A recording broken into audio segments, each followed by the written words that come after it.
अस्सलाम वालेकुम। अब तक न्यूज़ में खुशामदीद। मैं हूँ ज़िशान यासीन। सबसे पहले शामिल करेंगे अब तक की हेडलाइंस।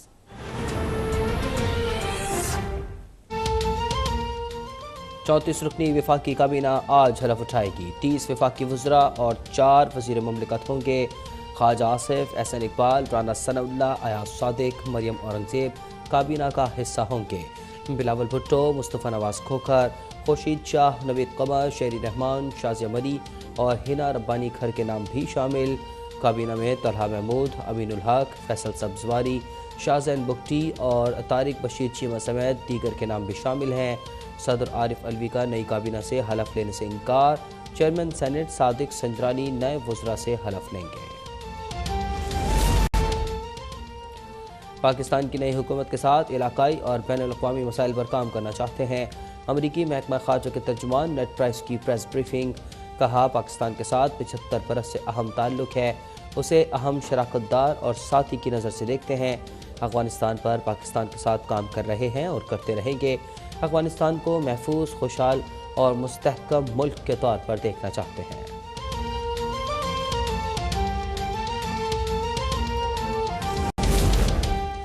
तहरीक इंसाफ ने गैर मुल्की ममनुआ फंडिंग ली या नहीं। इलेक्शन कमीशन का आज से पीटीआई फॉरेन फंडिंग की रोज़ाना की बुनियाद पर समाअत का ऐलान। इलेक्शन कमीशन के मुताबिक रोज़ाना समाअत का मकसद इस्लामाबाद हाई कोर्ट की हिदायत के मुताबिक 30 दिन में केस का फैसला करना है।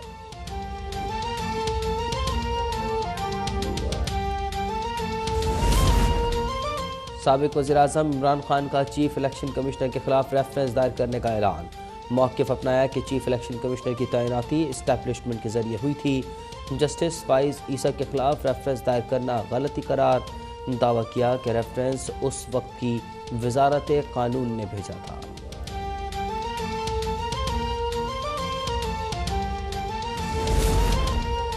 चीफ इलेक्शन कमिश्नर के खिलाफ रेफरेंस फॉरेन फंडिंग केस का फैसला रोकने की साजिश है। तर्जुमान नून लीग मरियम औरंगज़ेब का दावा। कहा, पीटीआई ने फॉरेन फंडिंग में $70 लाख डिक्लेयर नहीं किए। 16 अकाउंट्स में भारतीय शहरी रोमेटा शेट्टी के अकाउंट से पैसे आए। 349 कंपनियों और 88 अफराद की रकम नहीं बताई गई। पार्टी फंडिंग की मद में 2 करोड़ रुपए से ज़ायद रकम ज़ाती अकाउंट्स में मुंतकिल हुई। Imran Khan foreign funding case के फैसले से पहले ही इलेक्शन कमीशन पर हमला आवर हो रहे हैं। दोबारा वज़ीर-ए-आज़म बनने के लिए वो इदारों के तक़द्दुस को पामाल कर रहे हैं। वज़ीर इत्तलात सिंध सईद गनी की अब तक से गुफ्तगू। कहा, पीटीआई ने मुल्क की मईशत को तबाह कर दिया, जिसकी बहाली बड़ा इम्तिहान है।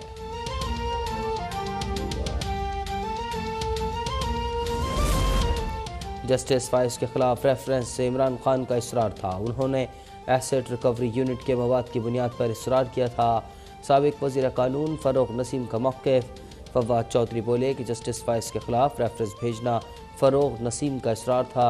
मैंने काबीना में कहा था कि रेफरेंस भेजना हुकूमत का काम नहीं है।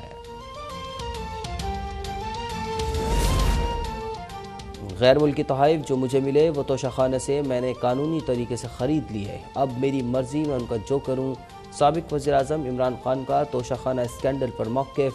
सहाफ़ियों से गैर रस्मी गुफ्तगू में ये भी कहा कि फराह खान के खिलाफ किसी के पास कोई सबूत है तो सामने लाएं। अवाम ने इम्पोर्टेड हुकूमत को मुस्तरद कर दिया है।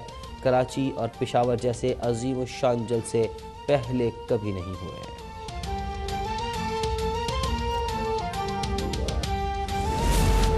तुम्हारा तोहफा तुम्हारी मर्जी नहीं चलेगी, बल्कि तोहफे भी रियासत के थे और मर्जी भी रियासत की ही होगी।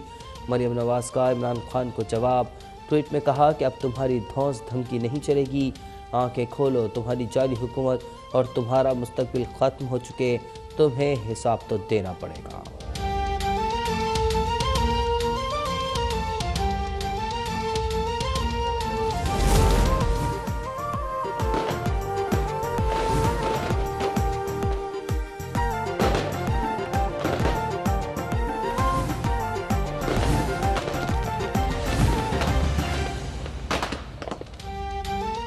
अब तक को सब तक पहुँचे 9 साल मुकम्मल। सबसे पहले की रिवायत बरकरार। हर खबर, हर तज्जिया, हर तबसरा गैर जानिबदार। हेड ऑफिस समेत तमाम ब्यूरोज में सालगिरह का जश्न। कराची में वज़ीर इत्तलात सिंध सईद गनी ने सालगिरह का केक काटा।